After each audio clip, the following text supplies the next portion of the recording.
Hello नमस्ते सत श्री अकाल केम छू। आप देख रहे हैं दैनिक जागरण का डिजिटल प्लेटफॉर्म और मैं हूं आपके साथ आशीष राजेंद्र कुमार। सलमान खान की स्टाइल में कुछ मैंने आज इंट्रो दिया है और उसकी वजह यह है कि मेरे साथ जो मौजूद हैं वो big boss 18 fame Tajender Singh Bagga हैं। 10 हफ्ते बिग बॉस के घर में रहे हैं। शानदार खेल खेला तजेंद्र जी आपने। स्वागत है धन्यवाद। आपका दैनिक जागरण के प्लेटफॉर्म पर। Thank you. और जो जनरी आपकी रही वो हम सब ने देखी। आपने बहुत बेहतरीन तरीके से खेला। हर एक चीज़ कंटेंट की नब्ज, किस तरीके से गेम में इन्वॉल्व होना है, कैसे ऑडियंस को अपनी तरफ कह लीजिए कि आकर्षित करना है, वो सारी चीज़ें आपने इन 10 हफ्तों के दौरान दिखाई। तो पहला सवाल उस जर्नी पर। देखिए, मुझे लगता है कि मैंने उसको खेल की तरह नहीं खेला। जी और दूसरे सप्ताह में जब लोगों ने मुझे नॉमिनेट किया था, तो मैंने ये कहा था, जब बहुत सारे लोगों ने नॉमिनेट किया तो मैंने ये कहा था कि मैं जैसा बाहर हूँ मैं वैसा ही अंदर रहूँगा और मैं कैमरों के लिए अपने आप को बदलूंगा नहीं। तो जैसा मैं आम जीवन में रहता हूँ, जैसा घर में रहता हूँ, उसी प्रकार से मैंने रहने का प्रयास किया। और कभी भी इतनी बड़ी बड़ी चीज़ें हुई घर के अंदर, बट मेरा एक ये था कि मैंने ये कहा था और आखिरी भी निकलते हुए मैंने ये कहा था कि मैं कैमरे के लिए अपने आप को नहीं बदलूंगा। आप चाहे तो आप जितनी मर्जी नॉमिनेट कर सकते हैं, आप मुझे चाहे तो बाहर कर सकते हैं। जी। 10 हफ्ते आप बिग बॉस के घर में रहे। जी। बहुत कम होता है कि कोई कंटेस्टेंट इतने समय तक अगर बिग बॉस में रहे बिना लड़ाई झगड़े, और आपके खिलाफ भी बहुत चीज़ें बोली गई। कुछ लोग थे, मैं नाम लूँगा आगे चलकर, जो आपके एकदम से खिलाफ थे। लेकिन इतना पेशेंस लेवल कहाँ से आता है बग्गा जी आपने एकदम से, कि ना ही किसी से लड़ना, ना ही कोई जवाब देना, और अपनी सादगी से सबको दीवाना बना दिया? देखिए, मुझे ऐसा लगता है कि लोगों के एक ऐसी दिमाग में मेरा था कि मैं जाऊंगा तो लड़ूंगा झगड़ूंगा ये करूंगा, बट मैंने मेकर्स को पहले भी कहा था कि मैं यहाँ लड़ने झगड़ने के लिए आया नहीं हूँ। जब शुरुआत में, मतलब जाने से पहले घर की बात कर रहा हूँ।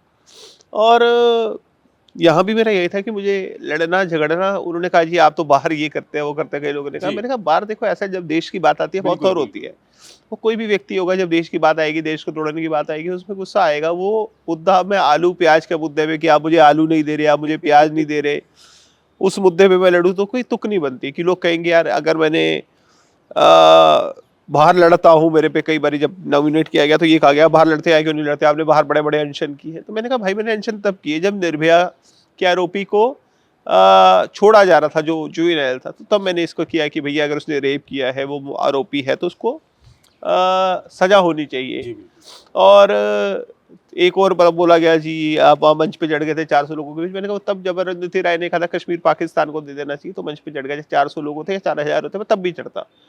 तो उसका इन चीज़ों से, घर में जो मुद्दे चलते थे जी, आलू बिल्कुल। प्याज के और इन चीज़ों के, उनसे कोई लेना देना नहीं था। तो इसलिए मैं वहाँ पे जैसा मतलब आम रहता हूँ वैसे मैंने रहने का प्रयास किया, चाहे मुझे पॉक बहुत बारी किया गया। लेकिन मुझे लगता है कि मुझे ये था कि ये पर्सनैलिटी शो है, एक रियलिटी शो है। जी, रियलिटी शो में पूरा रियल बग्गा जी आपको एक तरीके से दिखाई दिए और नज़र आए। करणवीर मेहरा, एक ऐसा नाम जो 10 हफ्तों में कहीं न कहीं आपके इर्द-गिर्द घूमते दिखे। वो लड़ाई झगड़े भी हुए और उन्होंने आपके पॉलिटिकल करियर पे भी काफ़ी सारे कमेंट किए। उसके बारे में क्या कहेंगे? देखो, एक रवि किशन जी का शो था, जी। उससे पहले मेरी उनसे शुरुआत से ही नहीं बनी। और कई बार उन्होंने नहीं, हमने पर्सनल। देखा आपने कोशिश बहुत की उनके साथ बनाने की, क्योंकि आपका जो हमने वहाँ नोटिस किया गेम में, कि आपका ये था कि सबके साथ, मुझे किसी के साथ नेगेटिविटी नहीं रखनी, लेकिन फिर हाँ। भी वो आप ही के खिलाफ थे। हाँ, तो मैंने अगले दिन, आपको ध्यान होगा, उसके अगले दिन एक नॉमिनेशन टास्क था। जी, जी, और उस दो दिन बाद, जी। तो नॉमिनेशन जब टास्क था, तो नॉमिनेशन टास्क के अंदर मैं और वो साथ थे एक ही रूम में, जब दो दो लोगों को बुलाया गया जी, था। तो उसमें मैंने उनको बोला था कि आप कहते हैं कि आप मेरा पॉलिटिकल करियर खत्म कर देंगे, तो चलो आज मैं आपका स्वागत करता हूँ, आप खत्म करके दिखाओ, बताओ क्या कहना चाहते हो। तो एक टास्क था जिसमें दो दो लोग एक साथ गए थे, और उनमें से जो उतर जाता पहले गाड़ी से वो नॉमिनेट हो जाता। तो मैंने कहा चलो आपको मैं 15 मिनट का मौका, तो बिग बॉस ने दिया, ये आप करो राजनीति खत्म, तो मैं बता दूंगा आपकी पर्सनल लाइफ ये वो। मैंने कहा भाई जो मैंने बताया वही तो बताएगा, क्या गूगल करके थोड़ी बताएगा। मैं बता दूंगा आप कितने वोट से आ रहे हैं। मैंने कहा वो तो वैसे ही ऑलरेडी इलेक्शन कमीशन की वेबसाइट पे, इससे कैसे कैरियर खत्म हो जाएगा। लेकिन फिर उसके बाद आपने देखा होगा कि वो कुछ चीज़ों पे मेरे और श्रुतिका जी, जी, वाले विषय पे वो पर्सनल अटैक किए, तो तब भी मैंने यही बोला उनको कि भैया आप ये नीचता की जो हरकतें कर रहे हैं, क्योंकि उनके, मैं चाहता तो ये भी जा सकता था, जो उनके साथ महिलाएं रहती हैं, जब उन्होंने श्रुतिका और मेरे बारे में बोला कि श्रुतिका तुम्हें शुशु लेके जाती है, तो मैं चाहता तो ये भी कह सकता था कि अगर मुझे श्रुतिका लेके जाती है तो आपको वो लेके जाती है, महिलाएं जो आपके साथ रहती है उनका नाम लेके कह सकता था। बट मुझे लगा कि अगर मुझे बुरा लगा कि अगर मेरी दोस्त है श्रुतिका, उसके बारे में कहा गया है, तो मैं किसी की बहन बेटी के बारे में क्यों बोलूँ? तो मैंने ठीक है, तब भी मैंने उसको यही बोला, सिर्फ़ इतना ही बोला कि तुम्हारी जो नीचता वाली हरकतें हैं, मैंने इतना ही उसे बोला। जी, उन्होंने एक कमेंट भी कहा किया था और बताया भी था कि उनके मामा पीएमओ में हैं, क्या बाहर आकर आप उनसे मिले? नहीं, मैं तो भाई मिला नहीं और मुझे उन्होंने नाम भी नहीं बताया। मैंने तो कई बारी पूछा, भाई मामा कौन है पीएमओ में, नाम तो बता दे भाई। उसने नाम नहीं बताया, तो वो बार-बार मुझे लगता है कि वहाँ कोई बताने का वो नहीं था, ऐसे तो मैं भी जानता हूँ। तो लेकिन वहाँ कोई ये तुक नहीं बनती थी ना, वहाँ कोई हमारे साला कोई दुश्मन थोड़ी है कि हमने वहाँ युद्ध लड़ने है कि मेरा मामा पीएम है, वो तो क्या कर लोगे भाई तुम, मामा पीएम है वो तो। जी, श्रुतिका जी का नाम लिया आपने, क्या बॉन्डिंग है घर के अंदर? हमने देखा कि दोस्ती एकदम आपकी काफ़ी अच्छी थी, लोगों को पसंद भी आई जोड़ी। हुँ। उसके बारे में आप क्या कहना चाहेंगे? मेरी बहुत अच्छी दोस्त है, मैं चाहता हूँ वो जीते और अभी मैं महाकाल भी गया था और जी, मैंने उसके लिए भी प्रार्थना की कि अगर वो ट्रॉफी जो बिग जीतती बॉस है की है। तो बहुत अच्छा हुआ और मैंने ट्वीट किया कि मैंने महाकाल में श्रुतिका के लिए प्रे किया और मैंने अर्जुन को बताया फ़ोन करके। तो 2 घंटे बाद अर्जुन का मुझे कॉल आया और वो he was very happy, he said, "do you know Baggachi what happened?" मैंने कहा व्हाट? कह रहे योर प्रेयर्स वर्क्ड। कहते मैंने कहा कैसे? क्या हुआ? तो कह रही है श्रुतिका कहीं टाइम गॉड की रेस में नहीं थी लेकिन श्रुतिका टाइम गॉड बन गई and she is now safe for next जो भी नॉमिनेशंस होते हैं। तो मैंने कहा चलो महाकाल की बढ़िया कृपा। महाकाल की माया है। तो मैं चाहता हूँ कि वो जीते, मेरी अच्छी दोस्त है। एक और कंटेस्टेंट थी फीमेल, सारा आरफीन करके घर के अंदर। उनका जो गेम था या उनका जो रवैया था वो थोड़ा गुस्सैल टाइप का दिखा। वो अपने गुस्से पे कंट्रोल नहीं कर पा रही थी या फिर वो उनकी टैक्टिक्स थी कोई गेम के लिए, या कह लीजिए कि उनका वो रियल नेचर ही है। आप वहाँ रह के आए, आप हमें बताइए कि वो सच में था या फिर केवल गेम के लिए? देखिए पहले 3-4 हफ्ते तो मुझे उनका वो नेचर नहीं दिखा। जी, बाद में जब वो नॉमिनेट होती थी तो कई बारी वो आ जाती थी तो मैंने उनको बोला भी कि ऐसा ना सही नहीं लगता कि आप नॉमिनेट होते हो। मैंने उनको, मेरी अच्छी दोस्त थी, मैंने उनको बोला कि आप नॉमिनेट होते हो तो इस तरीके की चीज़ें आती हैं, तो सही नहीं लगता। लोगों को ये नहीं समझ आता कि पहले आप सही थे या बाद में सही थे। तो उन्होंने मुझे एक जवाब दिया कि देखो यार, अगर कोई दोस्त आपको नॉमिनेट करेगा जिस पे आप बिलीव करते हो, तो उस पे तो गुस्सा आएगा आएगा। तो मेरा वो एक तरीका है उस गुस्से को उतारने का। तो मैंने कहा ठीक है चलो, अपना-अपना गेम का वो है। बट हमारी उस बात पे चर्चा भी हुई थी और उन्होंने कहा कि देखो, अगर कोई, मैं आप पे बिलीव करती हूँ, आपको दोस्त मानती हूँ और आप अगर मेरे को नॉमिनेट कर रहे हो तो उसका मैं गुस्सा तो उस पे उतारूँगी उतारूँगी। करणवीर और विवियन, काफ़ी चर्चा होती है घर में इन दोनों के बीच में, और एक और इनके साथ तीसरा नाम मैं लूँगा, शिल्पा जी। तो शिल्पा जी कह लिए कन्फ्यूज़ हैं इन दोनों को लेके या फिर ज़्यादा स्मार्ट हैं? नहीं, कन्फ्यूज़ तो बिल्कुल नहीं है। जिस आदमी ने 20 साल 25 साल इंडस्ट्री को दिए हो, वो मैं उसको कन्फ्यूज़ तो नहीं मान सकता। तो स्मार्ट इतनी है वो। बड़ी-बड़ी फ़िल्में की जी। हो, वो एक कन्फ्यूज़ आदमी तो इतनी बड़ी-बड़ी हिट्स नहीं दे सकता। तो मुझे लगता है स्मार्ट है और देखो, हर आदमी वहाँ गेम जीतने के लिए गया है तो अपना उस हिसाब से वो खेल रही है। उनको लगता है कि सबसे अगर हर ग्रुप से बनी रहेगी तो ज़्यादा अच्छा वो खेल सकती है, तो उस हिसाब से वो खेल रही है। ईशा और अविनाश के साथ आपकी जुगलबंदी काफ़ी देखने को मिलती थी घर में, आप काफ़ी समय बिताते थे। लेकिन पीठ पीछे देखा है, आपने भी अब देख लिया होगा कि वो लोग कहीं न कहीं ये मानते थे कि बग्गा जी डिज़र्विंग नहीं है। इस पर आप क्या कहेंगे? नहीं, मैंने देखो, जब मैं आया हूँ, क्योंकि मैं संडे को आया और मैं उसके बाद महाकाल चला गया था, मैंने सिर्फ़ अभी जो देखा है एंट्री एपिसोड देखा है, जो पहला एपिसोड था उसके बाद देखा नहीं। और ये हम बता रहे हैं आपको अंदर की बात। नहीं ठीक है, जो विचार रख सकता है, बट मुझे अविनाश ऐसा कंटेस्टेंट अच्छा लगता है। मुझे नहीं पता क्या राय वो रखते थे नहीं रखते थे, बट मेरी, मुझे Avinash as a contestant he is a good player. Wild card का एक फ़ॉर्मूला रहता है बिग बॉस में कि हुँ। अगर आपको मौका अब मिले दोबारा जाने का, तो नहीं, क्या मैं तो, प्लान है बग्गा जी? आपने शायद आखिरी हफ्ता देखा होगा, मैं खुद बहुत ज़्यादा अंदर एक फ्रस्ट्रेट हो गया था और लास्ट वीक में अगर आपने नोटिस किया तो मैं खुद ही कह रहा था कि अब मुझे, जब एक टास्क हुआ था और उसमें सब लोगों ने जब फॉर्म लगानी थी कि कोच किसने 1 हफ्ते में कुछ नहीं किया, जी, तो उसमें सबने ये कहा था कि अब बग्गा जी खुद ही जाना चाहते हैं। तो सही में मैंने सबको ये कहना चालू कर दिया था कि अब मैं ज़्यादा रह नहीं पा रहा, क्योंकि ना उस घर में बहुत ज़्यादा एक नेगेटिविटी बहुत ज़्यादा थी। अच्छा, बाहर से जब आपके पास कोई खबर नहीं आती, इवन तिहाड़ जेल के अंदर जब आप रहते हो, तो आपके पास टीवी लगा होता है, तो आपके पास पता लगता रहता है दुनिया में, संसार में क्या चल रहा है। वहाँ आपको कुछ नहीं पता लग रहा क्या है क्या नहीं है, कोई खबर नहीं है, किसी रिश्तेदार से बात नहीं है। तो कभी खाना मिल रहा है, कभी नहीं मिल रहा, नींद आप अपने हिसाब से पूरी नहीं कर सकते। आप क्योंकि आप दिन में तो सो ही नहीं सकते। तो खाना कभी मिल गया, नहीं मिल गया, तो एक आदमी ना फ्रस्ट्रेशन आ जाती है। धीरे धीरे धीरे धीरे वो, और जब आपके चारों साइड लड़ाइयाँ हो रही है, सुबह आपकी नींद लड़ाई से चालू हो रही है, दोपहर को लंच पे लड़ाई हो रही है, शाम को लड़ाई हो रही है, रात को आप सो रहे हो तब लड़ाई हो रही है, तो आदमी ना एक वो हो जाता है। तो 10वें हफ्ते तक आते आते ना मेरा अब ये था कि भाई अब बहुत हो गया, अब सफर खत्म कर देना चाहिए और निकल जाना चाहिए। आप पर एक इल्जाम भी लगा था, जी। आपको पता है? क्या? एक आरोप आप पे लगा था कि आपने चुंदराम को धोखा दिया था एलिमिनेशन में। उस हाँ, पर आप मैंने क्या उस पे, आपने शायद वो वीडियो उसके बाद देखा भी जी, होगा जी। Next day. मुझे लगता है मैंने गलत किया था और मैंने उसको माना, क्योंकि लेकिन देखो ऐसा, मैंने उसको चुम के आगे भी यही बोला कि हमारी टीम, जिसे हम टीम कहते थे, वहाँ पे 2 ग्रुप बन चुके थे। हम इसको ग्रुप माने ना माने, बट 2 ग्रुप बन चुके थे। एक था करण का, चुम का और शिल्पा जी का, और दूसरा था अविनाश, विवियन, एलिस और ईशा मेरा। जी। तो हम साथ में बैठते थे, वो साथ में बैठते थे। तो कहीं न कहीं जब आप साथ में बैठते थे, प्रैक्टिस तय हो जाती है। तो जब एलिस गई तो कहीं न कहीं जो हम 4 लोग थे, हम ये चाहते थे कि उनमें से कोई एक व्यक्ति जाए। जाए।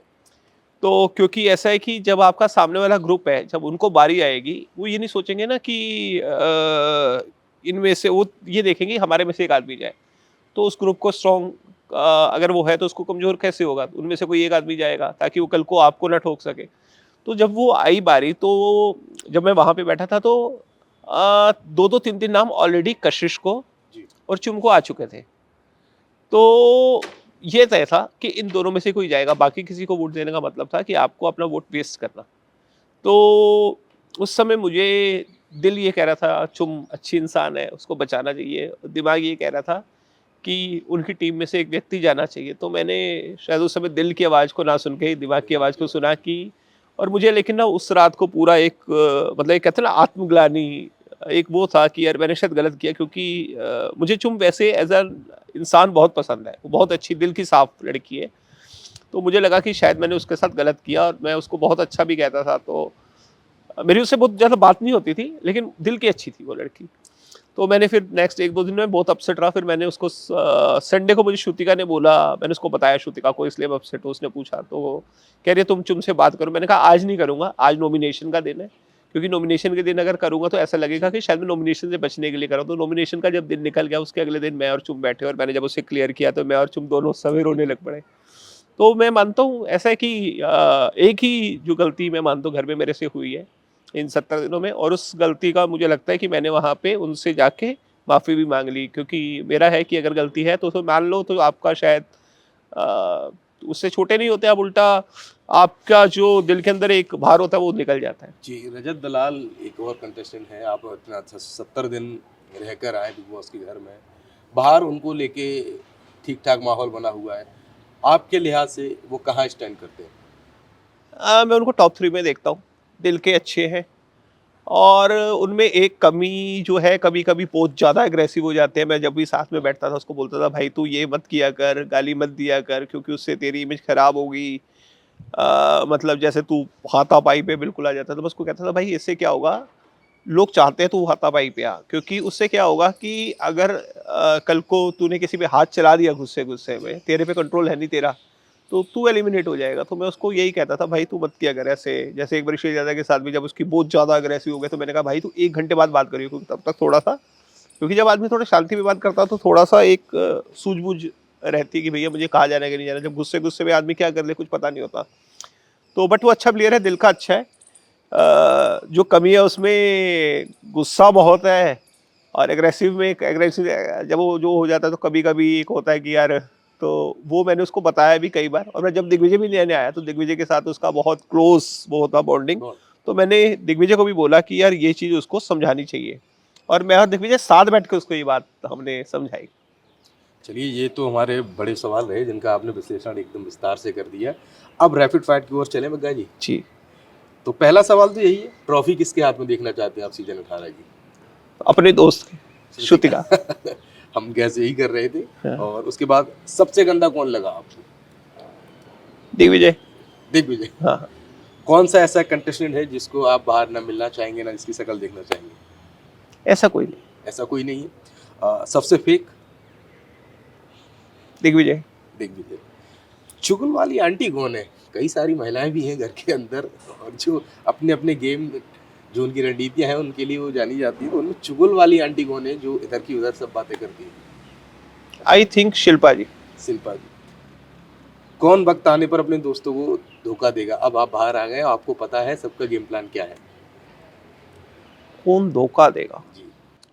कह नहीं सकता मैं, क्योंकि मैंने सारे एपिसोड्स देखे नहीं है, तो धोखा देने वाला तो मैं ऐसा कह नहीं सकता, क्योंकि मैंने देखे नहीं सारे एपिसोड्स, तो अच्छा इसलिए। चलिए ठीक है, इसको स्किप करते हैं। दोस्ती जो किसकी, आप अभी जो भी घर में लोग मौजूद हैं, मतलब के लिए है कि देखिए अपने कन्वीनियंस के लिए केवल उन्होंने दोस्ती कर रखी है? शिल्पा जी।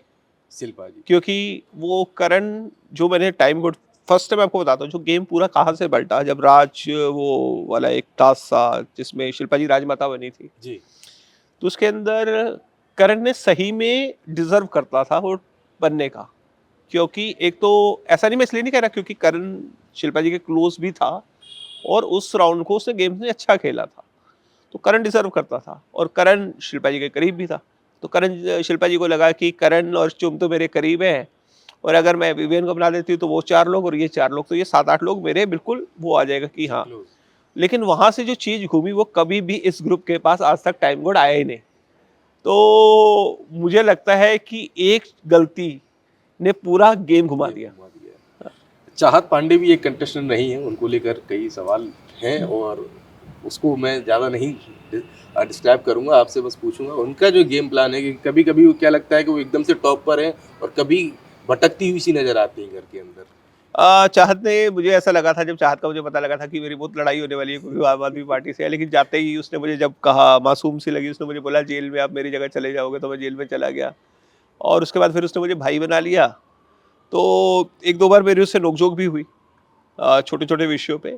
बट मुझे लगता है कि एज अ इंडिविजुअल वो खेल रही है, किसी ग्रुप में नहीं रहना चाहती। थोड़ा सा लड़ने भिड़ने की आदतें उसमें ज़्यादा है, जो मैंने उसको समझाई भी, कुछ एक दो कमियां भी लगी। मेरे को ऐसा लगता था कि अगर कोई मुझे पसंद है, तो अगर मुझे उसमें कोई कमी लगती है तो उसको पर्सनल जाकर बताना चाहिए, तो मैं उसको पर्सनल जाकर बताता भी था, ये ठीक कर, ये ठीक कर, ये ठीक कर, ये गलत कर रही है। तो एज अ इंडिविजुअल वो बहुत अच्छा प्ले कर रही है। अभी मैं कुछ कंटेस्टेंट के नाम लूंगा, आपको एक वर्ड में उनको डिस्क्राइब करना है। तो पहला नाम Karanvir Mehra.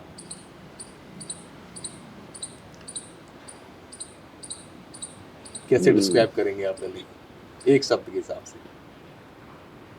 Below the belt जाते हैं, ठीक। ईशा सिंह। अच्छी दोस्त है, Vivian. Decent person, decent person. Digvijay Singh Rathee. Confuse, Sara Afreen, भूत, क्योंकि आपने इन सबके साथ समय बिताया है। चुमदरांग। क्यूट, ठीक। अविनाश मिश्रा। ह्यूमरस, चाहत पांडे। चार बार कंटेंडर पॉलिटिकल से। विपक्ष। सब कुछ है उसमें। शिल्पा सुरोड़कर। स्मार्ट प्लेयर, रजत दलाल। दिल का साफ, और कशिश। लड़ाकू। लड़ाकू। तो ये कुछ नाम थे जिनको एक वर्ड में डिस्क्राइब किया है बग्गा जी ने। ये तो चलो शो की बात हो गई, कंटेस्टेंट की बात हो गई। राजनीति से शुरुआत की आपने और टीवी पर आप गए, रियलिटी शो में 10 हफ्ते तक आपने सबका मनोरंजन किया। अब अगर दोबारा मौका मिला मनोरंजन की दुनिया में जाने का, या टीवी पर किसी और रियलिटी शो या कोई सीरियल शो के लिए, तो फिर आप क्या जाना चाहेंगे या फिर अपने राजनीति में? मुझे शायद लगता है कि ये शो मेरे लिए बने नहीं है। पहला ही आखिरी। क्योंकि मुझे लगा कि अच्छा, एक्चुअली ये भी था ना कि सभी लोग अपना फिल्मी दुनिया से थे, सब आपस में बैठ के चीजें शेयर करते थे। अब मुझे लगता था मैं किससे शेयर करूं। आपके जो टॉपिक है उन पर अब वो किसी, हाँ, किसी का इंटरेस्ट भी नहीं था। और मैं, एक होता है ना, आप एक उसी से तो शेयर कर सकते हो जिसका इंटरेस्ट हो। ऐसा थोड़ी मैं आपके किसी के पास जाके बताना चालू कर दूंगा, अरे यार ये आज ये तो एक कंफर्ट लेवल भी आता है किसी ना किसी के साथ, तो शायद वो नहीं आ पाया। जब तक वो एक वकील साहब थे, गुणरत्न जी, उनके साथ एक अच्छा था। आरफीन भाई के साथ, अलग पर्सनालिटी थी ना एक हाँ, एकदम से। आरफीन भाई भी एक इंटेलेक्चुअल पर्सन थे, तो उनके साथ मेरे को बहुत मजा आता था चीजें शेयर करने में। जब भी मेरे को लगता था यार कुछ नहीं, आरफीन भाई इधर आ जाओ, तो उनके साथ बहुत सारी चीज़ें शेयर करता था। विवेन के साथ भी चीज़ें शेयर होती थी, बट आरफिन भाई और गुणरत्न जी के साथ बहुत सारी चीज़ें शेयर की। चलिए, कंटेस्टेंट शो, सब के गेम, सब चीज़ पर या बातचीत और हो मैंने रही जब बाहर भी आया तो मैंने सबसे पहले फ़ोन किया आरफिन को ही। मैंने कहा, और भाई जब उनको वो सारा कुछ खड़ा करता था कि अब चली गई कबाब में हड्डी, है। तो मैंने आरफिन को फ़ोन करके ही बोला, और कबाब में हड्डी कैसे हो? यहाँ तो गेम, कंटेस्टेंट और सफ़र के बारे में बात हुई। एक नाम और जिसके बिना बिग बॉस थोड़ा अधूरा सा है, और वो नाम आप गेस कर चुके होंगे जो मैं कहने जा रहा हूँ, सलमान खान। कैसा लगा आपको बहुत अच्छे वहाँ उनके इंसान है, साथ इस शो बहुत को बहुत देखकर? अच्छे इंसान है, बहुत मज़ा आता था। और मतलब लगता नहीं था कि कितने इतने बड़े स्टार के साथ आप बात कर रहे हैं। बिल्कुल, मतलब जैसे आप घर के सदस्य के साथ बात करते हो जी। वैसे वो बात करते थे, और मतलब एक मज़ा आता था। मतलब हम तो वीकेंड के बार का इंतज़ार करते थे कि सलमान भाई आएँगे, तो बहुत अच्छे से मतलब उनके साथ मज़ा आया। जब आप घर के अंदर गए तो कोई ऑफ कैमरा एडवाइस भी दी थी भाईजान ने आपको या नहीं? नहीं, हम स्टेज पे ही थे, तो ऑफ कैमरा तो कोई बात नहीं, लेकिन जो भी बात हुई बहुत मज़ा आया। चलिए, तो ये थे हमारे साथ तजिंदर सिंह बग्गा जी। राजनीति के बाद मनोरंजन जगत में बिग बॉस के जरिए इन्होंने सबका दिल जीता है, और वाकई हमें भी काफ़ी मज़ा आया इनसे बातचीत करने का। Thank you so much Bagga ji, thank आपका यू भाई। बहुत बहुत। और ऐसे ही मनोरंजन की और दिलचस्प खबरें और ऐसे मज़ेदार इंटरव्यूज़ देखने के लिए आप दैनिक जागरण के डिजिटल प्लेटफॉर्म को फॉलो करें। Thank you so much.